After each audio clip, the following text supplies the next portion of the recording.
عليه وسلم وإلى أرواح الأنبياء والمرسلين أولياء والصالحين والشهداء والعلماء والتابعين وتابع التابعين لهم بإحسان إلى يوم الدين ثم إلى أرواح والدنا معلمنا وأسراتنا وإخواننا وأصحابنا وجميع المسلمين والمسلمات والمؤمنين والمؤمنات الأحياء منهم والأموات وخصوصا إلى مصنف هذا الكتاب شيء إلا لهم الفاتحة. أعوذ بالله من الشيطان الرجيم. بسم الله الرحمن الرحيم.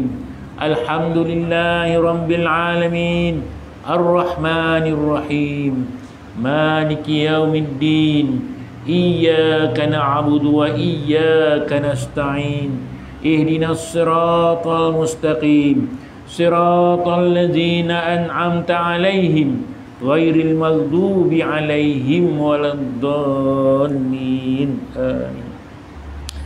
بسم الله الرحمن الرحيم. الحمد لله رب العالمين والصلاة والسلام على أشرف الأنبياء والمرسلين وعلى آله وصحبه أجمعين. اللهم اغفر لنا ذنوبنا ولوالدينا وارحمهما كما ربونا صغارا ولجميع المسلمين والمسلمات والمؤمنين والمؤمنات الأحياء منهم والأموات. اللهم افتح علينا حكمتك وانشر علينا من خزائن رحمتك يا أرحم الراحمين. ربنا آتنا في الدنيا حسنة وفي الآخرة حسنة وقنا عذاب النار. وصلى الله على سيدنا محمد وعلى آله وصحبه وسلم والحمد لله رب العالمين. تقبل الله منكم منا ومنكم تقبل يا كريم.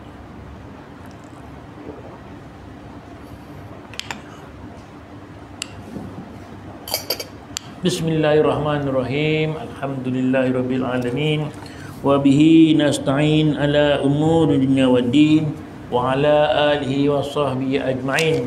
Subhanaka la ilma lana illa ma 'allamtana innaka antal alimul hakim. Rabbi shrah li sadri wa yassir li amri wahlul 'uqdatam min lisani yafqahu qawli, amma ba'd.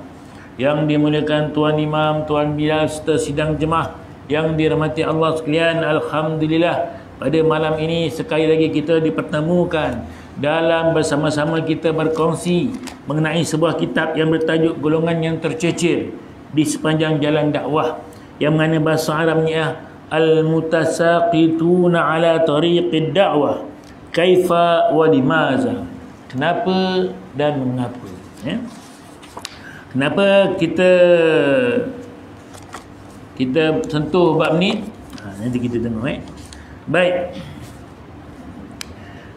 Sebenarnya tuan-tuan dan mata Allah sekalian, kitab ini menceritakan tentang sikap yang sepatutnya ada pada diri seorang pendakwah. Kita semua ni adalah pendakwah. Sama ada sekurang-kurangnya kita berdakwah pada diri kita, up sikit kepada keluarga kita, up sikit pada masyarakat kita, up sampai kepada rakyat kita. Kita semua ni adalah pendakwah. Kalau kita tunjukkan contoh yang baik untuk rakyat kita, insya-Allah baik, dapat saham. Saham. Sebab itu amalan pemimpin ni, dua rakaat sunat duha dia tak sama macam kita. 2 rakaat solat hajat dia tak sama macam kita. Kita tak ada fikir. Kita cuma fikir diri kita ataupun mungkin dengan keluarga kita. Dia fikir macam-macam. Daripada dia sendiri sampai ke negara. Lepas itu tak sama, tuan-tuan. Jangan kata sama. Dia kadang-kadang kalau salah-salah cara pemimpin, kalau agamanya tak kuat, yang wajib pun terpaksa dia tinggal. Itu pemimpin. Tapi kalau ada pemimpin jiwa agama, tuan-tuan, insya-Allah pemimpin yang jiwa agama, pemimpin yang diridai Allah, pemimpin yang baik akhlaknya, insya-Allah akan turun kepada rakyat jelata. Sebab itu penting kita memilih pemimpin orang yang ada agama. Ni macam kempen sikit lah ni dekat PRN Melaka kan. Ya, sungguh orang tak nampak. Sedangkan kita kalau kata dunia, dengan agama tu kita akan dapat dunia. dengan agama. Sebab ini janji Allah. Cuma berapa ramai yang nampak. Saya dapat satu video bila diangkat PKP yang penuh anak-anak muda kita. Tu dia di Sunway Lagoon. Ribuan. Nak apa lagi? Tak payahlah kita harap Israel serang Malaysia. Tak payah. Dah teruk pun dah orang kita ni. Dah teruk. Kita ni dah yang mengatakan diri kita ni sebagai pendakwah. Macam mana kita nak dakwah? Jangan sampai di depan Allah nanti Allah tanya, apa yang kau buat untuk agama aku? Show sendiri ke? Tak boleh. Semayanglah sunat 500 rakaat pun Allah tak pandang. Kalau dengan masyarakat, kalau tidak membawa masyarakat balik pada agama, itu yang Allah pandang. Carilah perbualan antara Nabi Allah Musa alaihissalam dengan Allah Subhanahu wa taala. Jadi tuan-tuan yang dirahmati Allah sekalian, minggu lepas kita telah contoh sifat-sifat yang perlu ada pada diri seorang pemimpin. Pertama, mengenali ahli dakwah, mengenali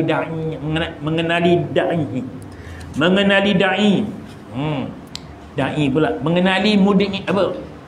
Allahu akbar, bismillah, sebut di tampukang. Mengenali ahli yang akan didakwahnya, mad'u. Itu dia. Yang kedua, mengenali diri sendiri. Mana kekurangan, tampal, usaha cari, kurang ilmu cari. Jangan show sendiri je. Tak ada manusia yang lengkap ilmunya. Jangan takut, jangan bimbang untuk mengatakan tidak tahu. Sebab itu ada kata-kata, aku rela merasa diriku sesat walaupun aku di atas jalan yang lurus, daripada aku merasa diri aku benar sedangkan aku berada di jalan yang sesat. Faham tu? Kena faham tu. Dalam tu falsafah dia. Kedua, mengambil berat tentang ahli, mengambil berat tentang mad'u. Ketiga, mengambil berat tentang mad'u. Keempat, teladan yang baik, menunjukkan suri teladan yang baik. Maka insya-Allah pada malam ini kita sambung pada yang kelima. Okey. Iaitu mempunyai pandangan yang mantap. Pandangan yang mantap ni bukan tengok orang tembus.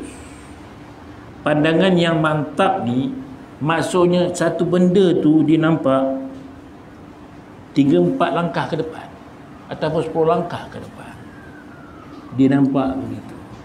Lepas tu kita kena ingat berbeza kita dengan pimpinan kita. Pimpinan ni ibarat kata dia duduk di atas hotel yang atas sekali tu, presidential suite yang paling mahal. Dia nampak luas sekeliling. Kita ni bangsa tengok, kita ni baru standard tingkat 1 je. Depan kita je kita nampak. Sebab itu ulama nampak luas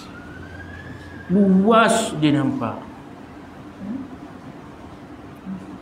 Sebab itu janganlah kita nak pertikaikan sangat ulama ni. Dia lagi faham.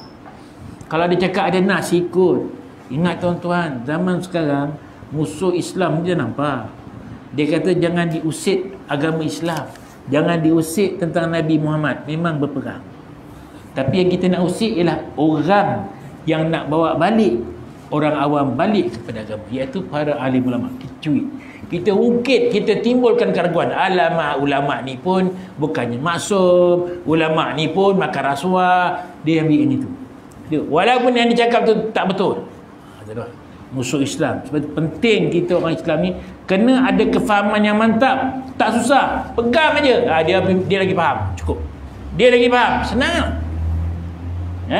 Macam kita, apa orang cakap tentang suami kita, untuk kaum isteri, awak lagi kenal suami awak macam mana? Cukuplah, apa nak susah? Orang kata macam-macam, apa tak orang kata pada pimpinan jemaah Islam, pada ulama. Orang kata ulama ni pun makan 90 juta. Yang nuduh tu pun sampai sekarang bukti tak ada. Tak takut Tuhan langsung. Pelik. Tak ada rasa bersalah langsung.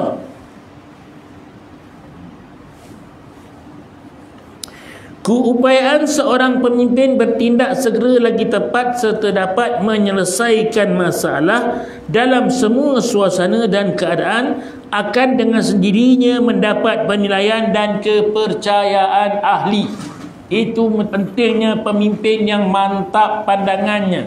Sebab itu kita kena ingat, pemimpin yang mantap, orang bawah dia yang mantap-mantap, yang akan melaksanakan apa kehendak pemimpin tu, insya-Allah berjadi dalam institusi, baik institusi keluarga maupun dalam institusi kerajaan ataupun negara. Sekiranya pemimpin itu dipagari oleh ahli-ahli yang memang betul-betul mantap, insya-Allah tercapai apa hasrat dia. Tapi kalau pemimpin itu dipagari dengan ahli-ahli yang nak naik kerjanya ngipas saja, kerjanya ngampu saja,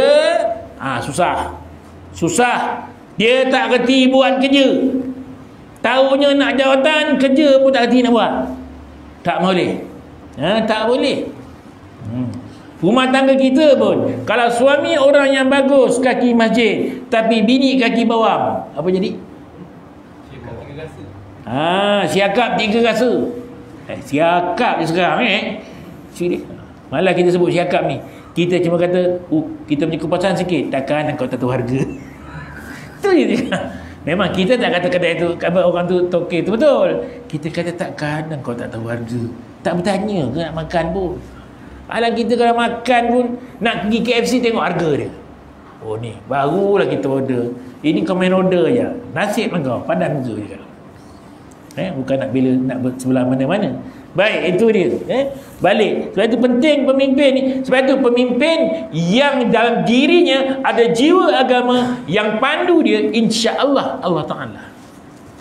Sebab itu penting ada pemimpin yang betul-betul jiwa agama, akhlaknya cantik. Sebab itu kadang-kadang kita tengok dalam jemaah Islam sendiri, ada ketika orang tu popular, tapi pimpinan atas tak pilih dia. Pemimpin nampak sudahnya mengajuk, keluar, buat parti baru.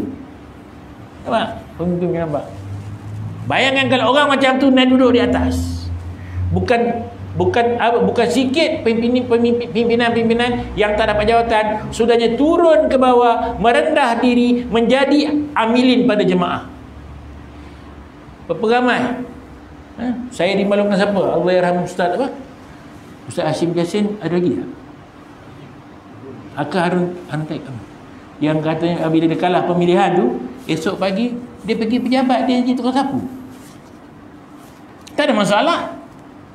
Ini baru tak terpilih jadi pengurusi surau, mengajuk pergi surau lain, baru surau. Ada orang macam tu. Dia tak kata surau sini lah. Itu simboliknya.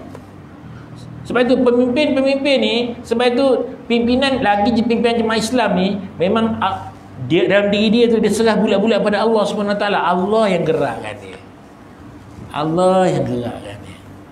Orang kata eleh macam wali. Kita kata Allah yang gerakkan dia, faham lah. Kita pun tak tahu, takkan kita nak kata semua yang berlaku ni kan gerakan Allah SWT. Berbeza kita ni silap nafsu yang menggerakkan kita. Tak sama. Orang awam dengan orang alim tak sama. Itu kena ingat. Berbeza.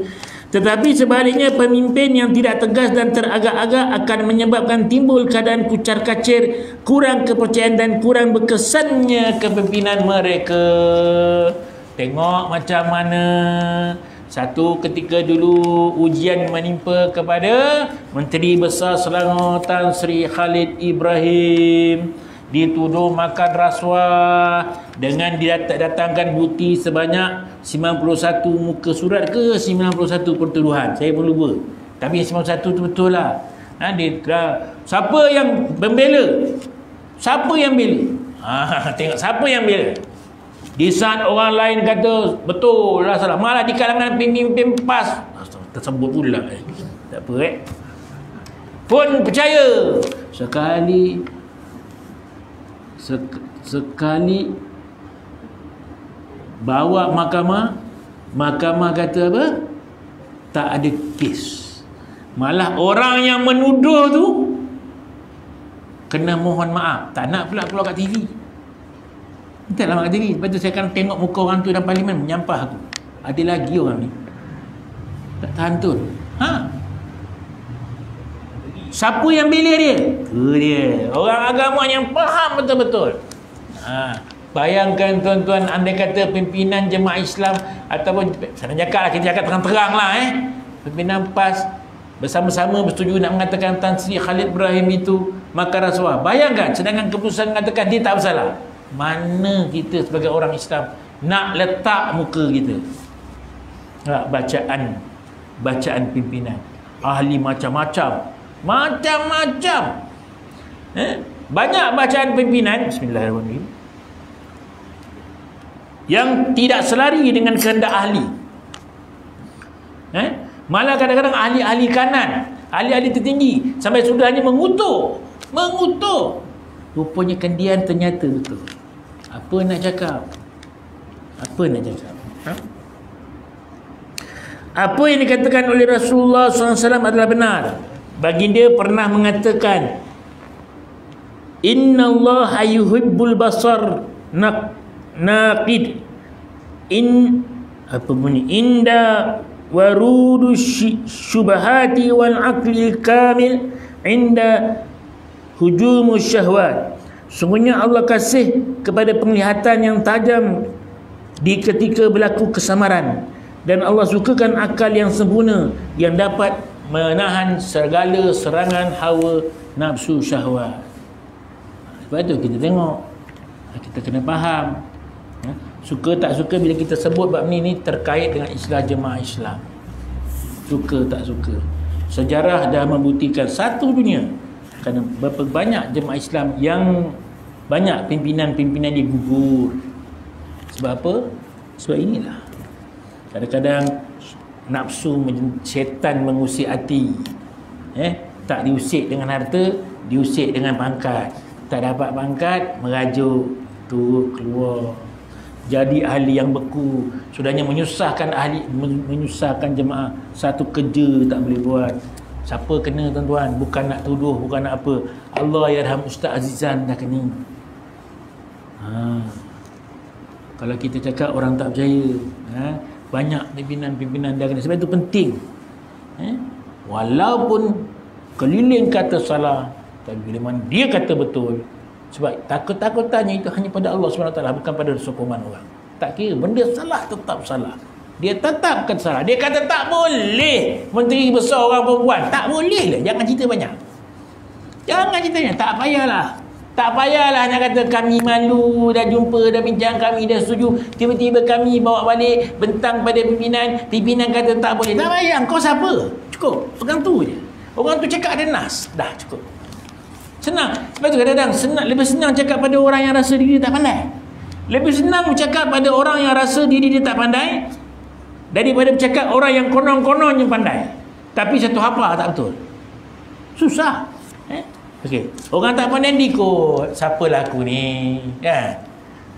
Siapalah aku ni, setakat AJK surau je ikut aje lah, kan? Senang. Macam tu dia tuan-tuan. Itu yang kelima. Kita ulang balik sikit. Yang pertama, mengenali mad'u. Yang kedua, mengenali diri sendiri. Yang ketiga, mengambil berat terhadap ahli.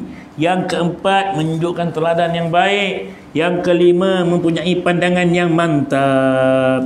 Lepas tu kadang-kadang kita bila cerita pimpin jemaah Islam, tentang jangan salah faham. Saya bukan cerita parti-parti saja. Hatta institusi agama kita, walaupun kita nampak macam benda ni pincang, dia dah fikir masa-masa.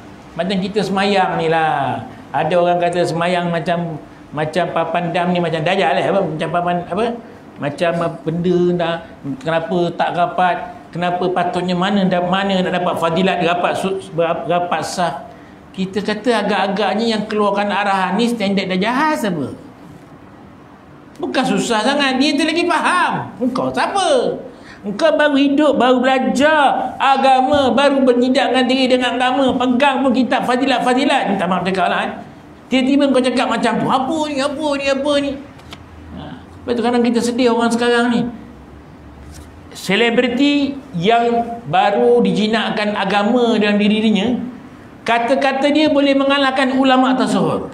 Kata-kata dia boleh mengalahkan alim ulama. Orang awam lebih percaya cakap dia daripada kata-kata alim ulama. Pelik aku. Itu pun ujian untuk kita dan ujian untuk dia. Ujian. Ya, itu satu hal lah. Yang dengan yang puak-puak yang menyerang perkara-perkara hilafiah ni dah satu hal. Lagi mengacau daun. Itu cerita lain Kan cerita kat sini kan tak habis. Yang keenam, keazaman yang kuat. Kekuatan kehendak atau azam adalah menjadi salah satu rukun kepribadian pemimpin. Dengan adanya keazaman itu adalah mereka menyelesaikan persoalan dan perkara-perkara yang susah. Sejarah membuktikan bahawa pemimpin Islam zaman kini sangat perlu mempunyai keazaman ini bagi menghadapi ujian dan bencana. Sebab itu penting, keazaman yang kuat ni mesti didasari dengan ilmu yang mantap. Kalau tidak, benda tu boleh tertipu. Sebab itu penting, kalau tuan-tuan ingat dalam kitab yang pertama, Maza yakni Intima' Islam, dikatakan pengarang Dr. Fatih kan ada kata apa? Jangan kamu masuk berkecimpung dalam perjuangan Islam atas nama semangat. Kerana semangat boleh turun. Kerana atas dasar kefahaman.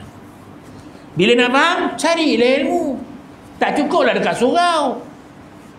Surau ilmu organisasi, pergilah kena kuliah haraki, cara kerja Islam. Tak boleh setakat aku nak Islam, usaha tak ada, arahan tak nak ikut, pimpinan tak nak taat, ikut kepala di otak dia sendiri. Mana boleh. Adalah sipir dia kena ikut. Sebab tuan-tuan ingat, tuan-tuan sibuk sangat pergi kuliah, tengok orang atas tu kadang-kadang pimpinan agamawan jemaah Islam kadang-kadang tak ada kat rumah pergi kuliah. Kuliah ni lain kuliah sana, lain kuliah haraki, lain mesyuarat sana, lain mesyuarat sini, lain pening dia. Ni kita bukan penat duduk kuliah. Nasib baik PKP. Kalau tak, lepas kuliah makan, penat makan. Bukan penat duduk kuliah. Itu dia. Tu kena faham.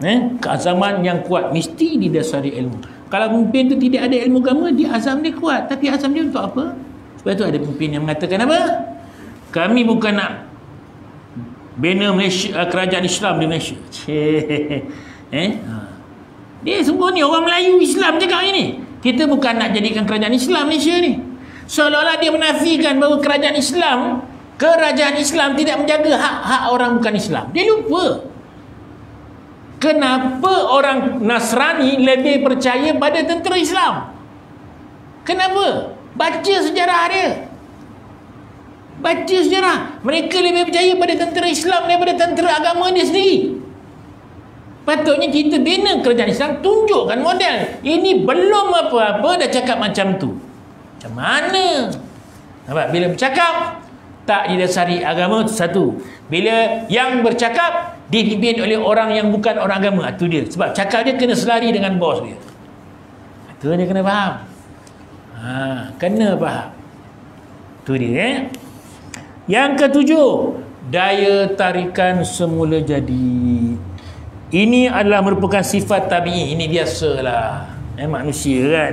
Jika seorang pimpin dapat menarik orang ramai tanpa menggunakan paksaan, maka itu adalah merupakan satu perkara yang amat baik. Sekiranya seorang pimpin punya sifat ini, maka bermakna dia memiliki satu peribadi terpenting dalam pembinaan kepribadian pemimpin. Kalau kita tak boleh jaga image kita pun, jangan kata orang ramai, bini kita pun pandang kita sebelah mata. Orang lain berjanggut, kita nak berjanggut. Janggut orang cantik, kemas, kita pun janggut. Ya Allah, dah macam singa punya tu pun lagi lawa. Kita kena faham. Pakaian kita macam mana? Konon-konon Zuhur pakai kurta dengan seluar dengan tak bergosok. Orang tengok. Di depan jadi. Sebab tu dekat yang duduk depan ni, kita cerita Pak Imam je, dia kena jaga image dia. Jangan main-main. Bukan dia nak berlakon, tidak. Orang tengok dia punya apa ni? Integriti apa benda. Syek dengan dia punya serban. Tak apa. Padahal ngapannya surah lazim je. Tak apa. Tapi model imam tu ada. Jumpa yang datang imam dengan t-shirt labu, t-shirt pagoda zip depan tu, dengan seluar senting. Pakai serban apa tu?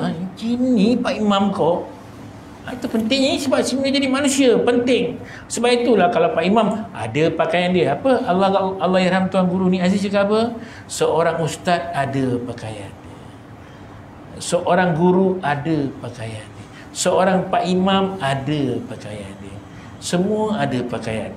Kita tak boleh kata apa ini semua untuk dakwah pada tu, so kita kena lebih kurang sikit. Sebab itulah mana kata pemimpin jemaah Islam, mana dia pergi kopiah tak tinggal, kopiah tak tinggal. Pergi parlimen pun jubah, pakai jubah, tapi dia tak condemn lah orang lain.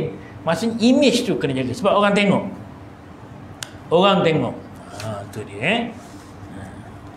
Ini kadang-kadang pelik orang kita lebih percaya dengan orang muka kaki rasuah daripada orang agama. Pelik aku. Tak tahulah kenapa.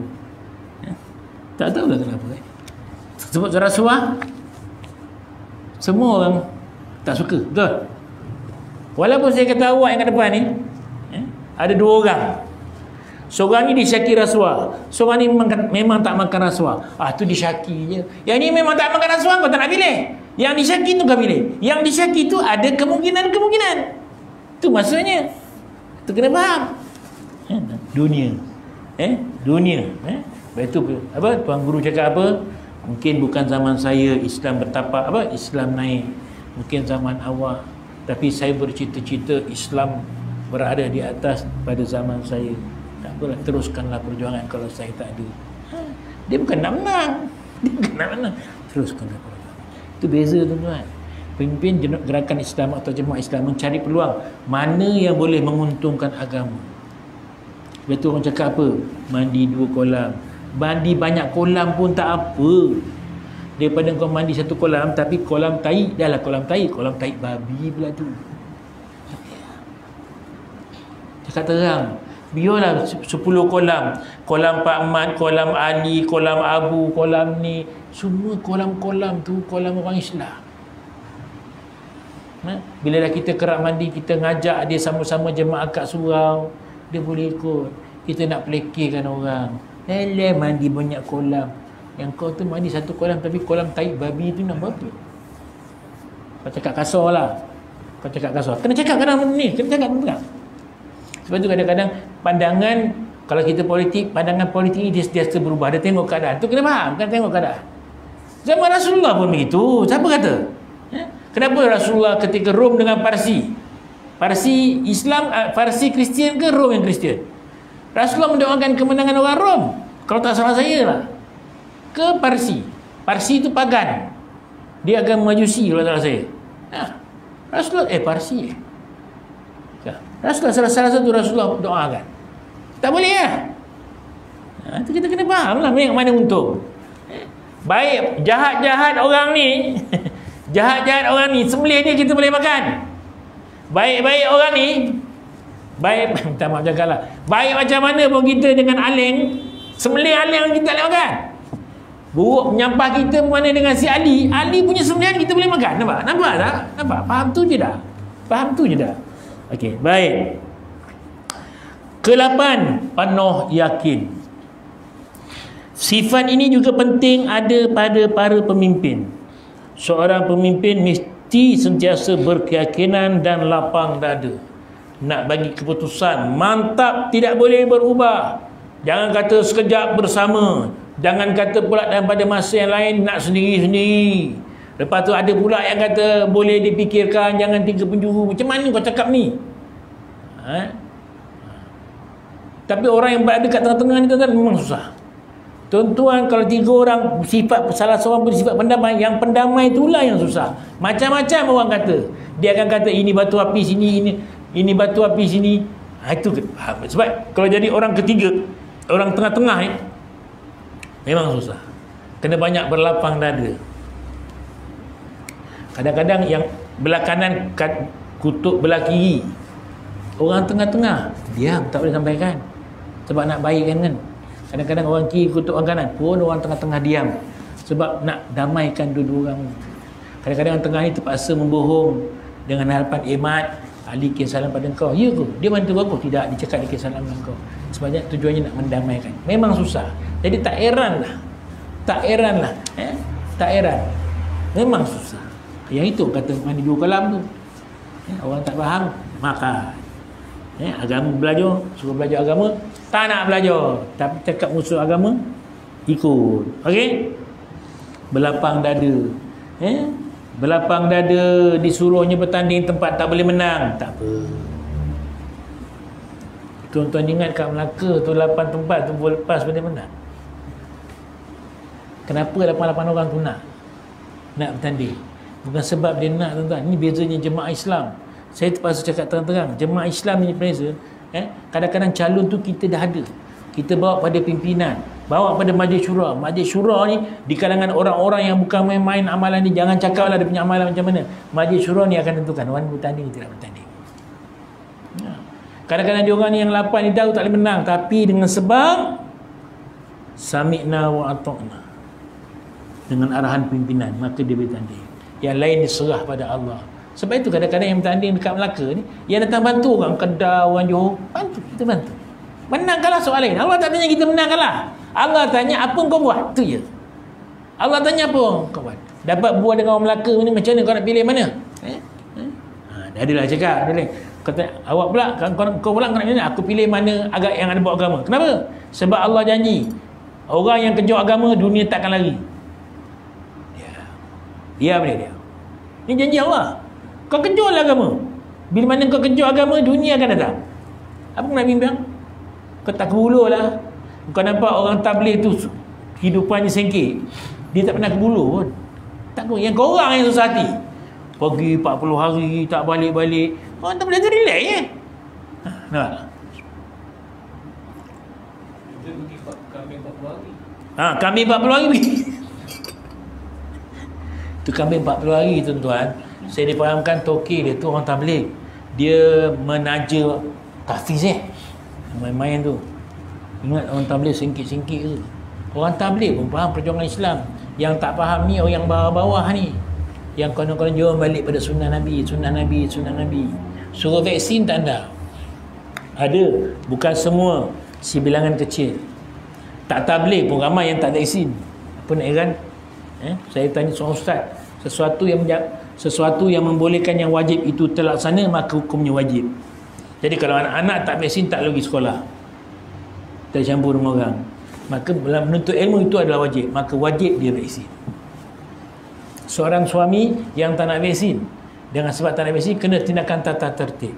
Kena tindakan tata tertib, sedangkan hidup kita dengan hutang rumah, hutang kereta, susah tak? Maka wajib vaksin. Ada pula yang kata, alah ustaz, nak mati ni vaksin pun mati. Betul lah. Kalau gitu jangan makan lah. Jangan makan. Kalau mati, mati. Jangan makan. Kalau kata tak mati, pantang makan, pandai pula kau nak makan. Macam orang makan pil darah tinggi, pil kencing manis. Baik tak kencing manis? Tak baik pun. Makan tak? Makan itu usaha. Senang je sipirnya. Alright. Sikap putus asa adalah faktor utama kemusnahan hidup individu dan masyarakat. Putus asa tidak boleh sekali-kali dipandang baik atau mempunyai hikmat. Perasaan punya harapan tidak boleh dipandang remeh.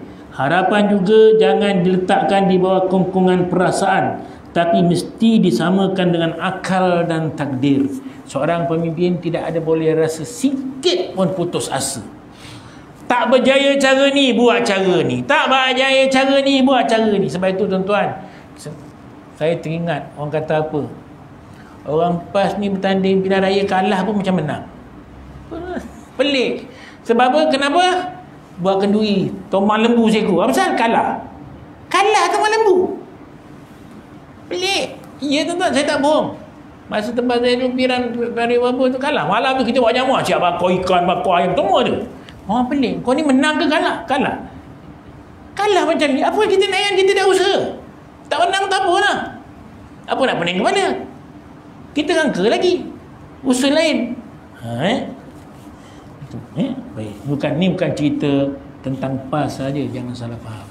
Saya mengaitkan satu benda yang senang untuk saya. Ceritanya luas. Begitu juga kalau seorang kontraktor tak dapat tender, relax lah. Tak payahlah. Tak payahlah sampai nakkan cara haram, rasuah sana rasuah sini kan, semata-mata nak tender. Tak payah. Dah masuk tender tak dapat man, dapat tender dapat tender lagi man. Tak dapat tak apa, bukan rezeki. Dapat dah senang kepala, tak paling kepala. Bumi Allah tu luas. InsyaAllah Allah buka jalan lain. InsyaAllah. Tak payahlah sampai nak rasuah sana, rasuah sini. Jangan. Nanti dapat sekarang. Allahu Akbar. Yang bagi kita semacam. Kita rasa maruah kita rendah lah. Jangan macam tu. Baik. Pimpinan adalah ketua rombongan dan kesannya ke atas barisan adalah sangat mendalam. Jika ia mundur dan putus asa, barisan akan mundur dan putus asa. Tetapi jika ia maju ke hadapan menentang cabaran-cabaran, anggota dan barisan tentera dakwah akan melangkah ke hadapan dengan penuh harapan. Sebab itu pimpinan dia kena ada yakin. Macam mana nak datang yakin ni? Itu sebab pentingnya pimpinan yang merupakan orang yang rapat hubungannya dengan Allah SWT. Tuan-tuan, kalau kita tanya pimpinan-pimpinan jemaah Islam ni, tahajud tak tinggal. Kita tahajud boleh, tak ada masalah, sebab kita tak ada apa. Ini pimpinan ni kadang-kadang nak makan pun tak sempat, tak ada selera mikir masalah umat, masalah yang melanda negara, masalah yang menimpa pada bangsa dan agama. Tapi dia boleh bangun tahajud. Itulah kekuatan dia sebenarnya. Sebab itu tak sama. Orang-orang macam ni jiwa dia cukup kuat, tuan-tuan. Jiwa dia cukup kuat. Untung kita, andai kata kita ni dipimpin oleh orang yang kuat pegangan agama. Untung.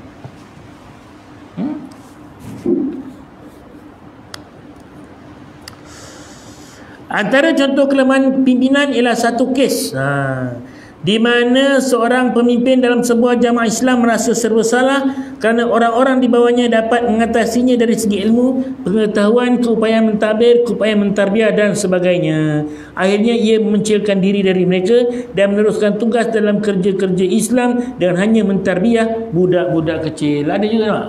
Itu nasib baik tak lari daripada perjuangan tu.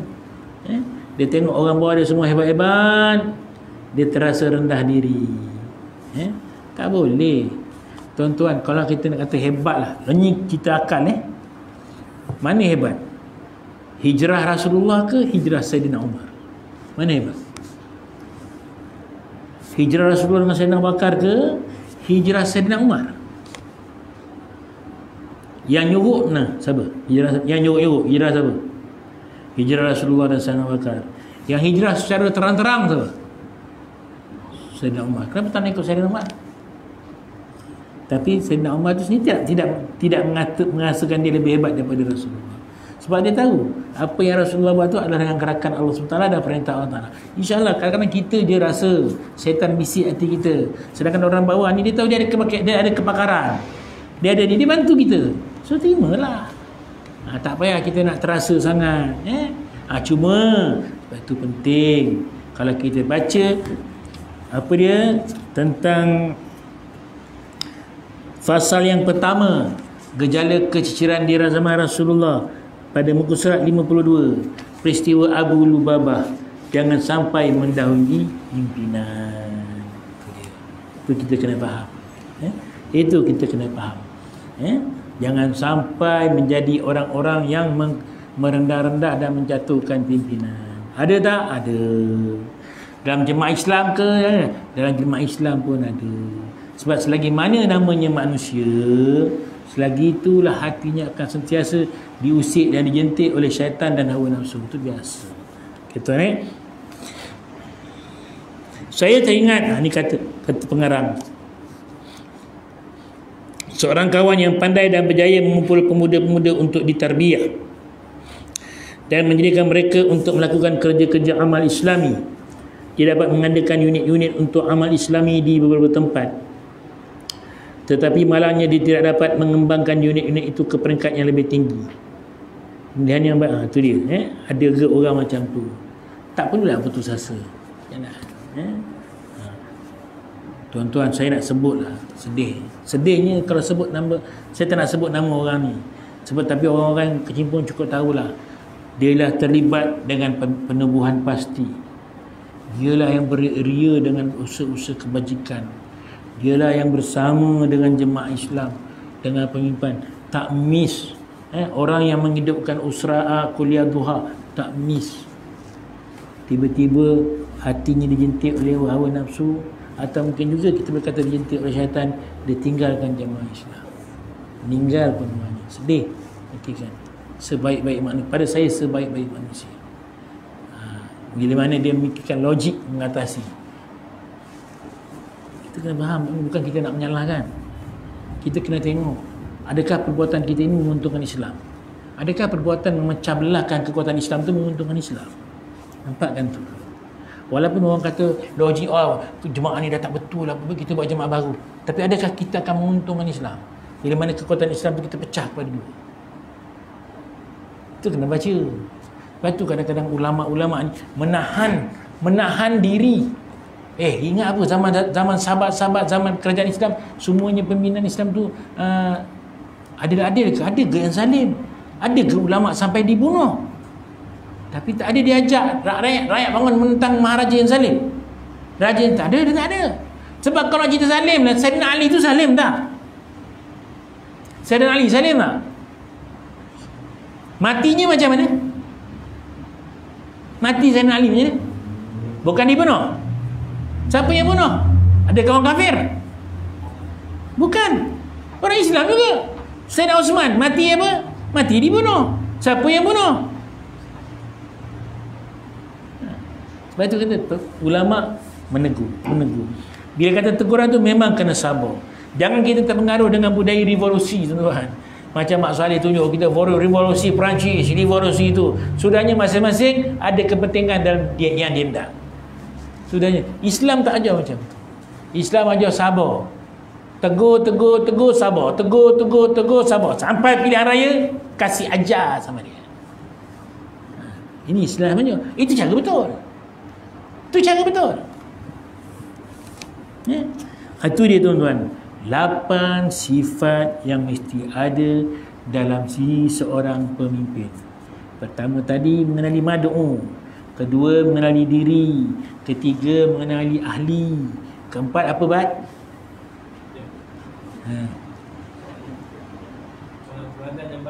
Teladan yang baik. Kelima, pandangan yang mantap. Keenam, azam yang kuat. Ketujuh, tarikan semula jadi. Dan ke-8, mesti ada keyakinan. Semua ini nak dapat caranya macam mana? Ingat tuan-tuan, benda ini kalau diambil oleh orang bukan Islam pun sama. Cuma beza kita dengan orang Islam, kita kaitkan dengan agama. Ada dalilnya, ada tunya, ada caranya yang dianjurkan oleh Rasulullah. Kalau tidak, kalau kita pedang sekadar itu saja, kita serupalah dengan gerakan-gerakan bukan Islam. Dia pegangnya yang sama. Kita mesti berazam nak menjatuhkan Islam. Kita mesti tunjukkan contoh teladan yang baik untuk orang-orang Islam agar mereka memilih kita. Kita kena sentiasa memperbaiki diri kita agar dipandang hebat oleh orang-orang Islam. Ini pegangan orang bukan Islam. Tapi kalau orang Islam, dia pegang dalam tu, dia kait dengan agama. Ini yang orang bukan Islam lemah ni.